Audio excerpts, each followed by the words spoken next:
Bienvenue sur les news de Samir. Aujourd'hui, on va parler d'une petite vidéo sur laquelle je suis tombé, qui est intéressante. C'est, alors que je me trompe pas, Alan Shebaro, qui est un vétéran américain qui s'exprime sur la situation en Palestine lors d'un conseil municipal au Texas. Alors, pourquoi je voulais vous en parler? On a parlé suffisamment de la situation, mais c'est juste pour comprendre un point de vue qui s'exprime sur la responsabilité de tout un chacun face à la politique de son pays.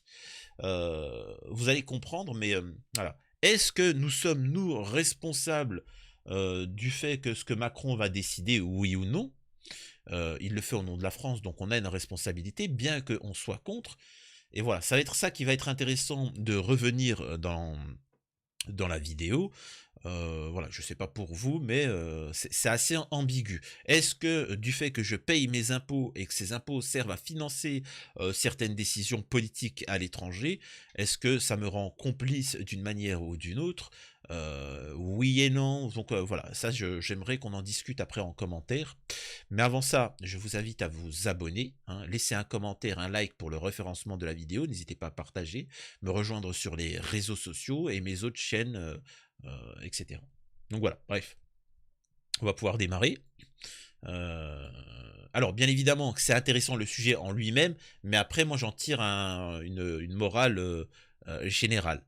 Donc, écoutez ce qu'il dit. Je vais baisser le son pour lire. Cela doit cesser. Quoi que tu puisses faire, rien.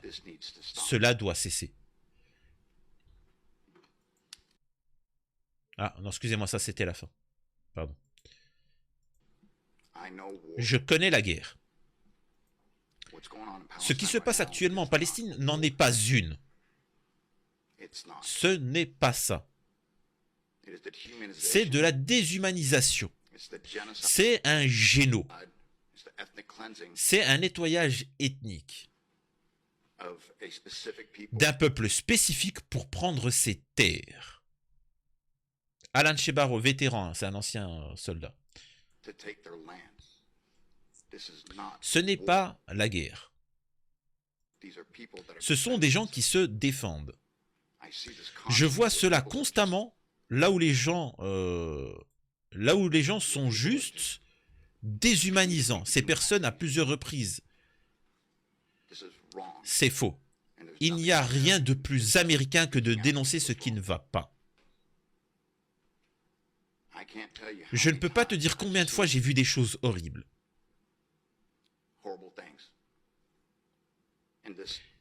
Et ça là, ce qu'on voit là, ça l'amène à un tout autre niveau. Et c'est là, moi, le point où j'ai envie de vous faire réagir, c'est ça. Le contribuable américain paye pour cela. Ce qui fait que c'est encore plus frustrant. Je paye, moi, pour ça. Je vois ce que ça donne. Cela doit cesser. Cela doit cesser. Et donc, bien évidemment que c'est horrible, hein, que même une personne qui a connu les combats te dise que c'est ignoble ce qui est en train de se passer. Ça, on ne peut que, on peut que le confirmer. Mais au-delà de ça, il donne un point intéressant. Il dit, mais en plus, ce qui est le plus frustrant, c'est que c'est nous qui finançons ça avec nos impôts. Ce qui veut dire que moi-même, qui dénonce la situation, en fait, je finance tout ça avec mes impôts. Et c'est là où je sais pas pour vous, mais alors je crois que c'était les Gilets jaunes, c'était le RIC, c'est ça, hein, si je me trompe pas.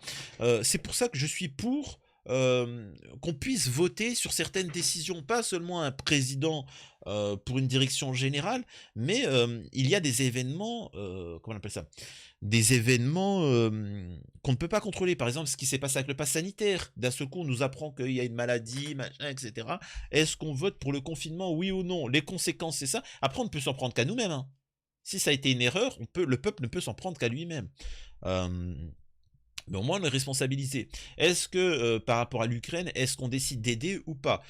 On responsabilise les gens, ils votent, voilà. Par rapport à, au moins là, on se sent responsable parce que là, quand tu vois que beaucoup subissent la politique du pays, c'est embêtant. Je sais pas pour vous. Mais moi, j'ai pas envie de financer des armes, j'ai pas envie de financer un géno, j'ai envie de financer la paix, j'ai envie de financer les soins, la santé. Tu vois, on devrait pouvoir avoir son mot à dire sur le budget de l'État. Tu vois.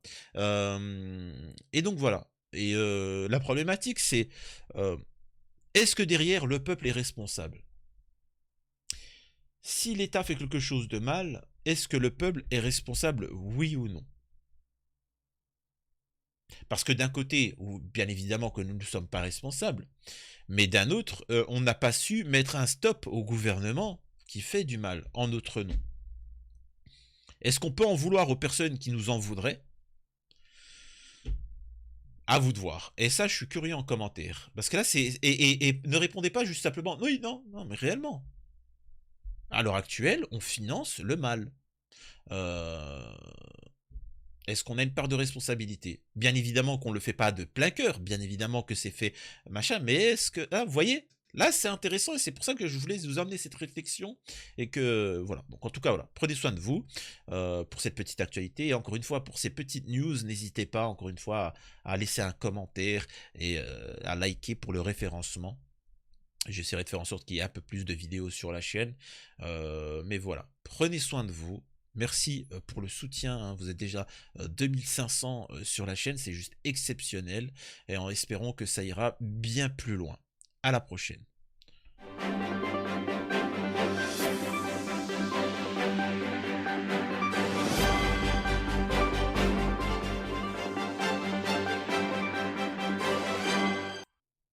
Et je le rappelle, hein, je dis ça en scène post-générique, mais peu importe, hein, ne me parlez pas du conflit palestinien, je m'en fous. Hein.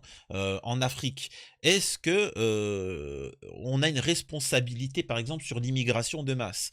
Est-ce que certains de nos milliardaires, de nos industries exploitent les pays d'Afrique, qui créent une misère, qui créent une immigration? Est-ce que derrière, on n'a pas une responsabilité face à cette migration, face à ces migrants, face à tout ça? Vous voyez ce que je veux dire? Quand il arrive une situation, un problème, par exemple, il y a une séparation dans un couple, l'autre se comporte de telle manière ou telle manière, est-ce que vous n'êtes pas à l'origine de ce comportement-là? Je dis pas forcément que vous êtes le mal, hein, mais par exemple, un enfant, excusez-moi de dire ça, un enfant qui se comporte mal, peut-être que vous l'avez mal éduqué, peut-être que vous avez été trop gentil. Trop gentil, c'est aussi mal éduqué. Hein. Un enfant, faut être juste. Et peut-être que, au final, il s'avère que vous n'avez pas été correct. Et en fait, on en subit les conséquences.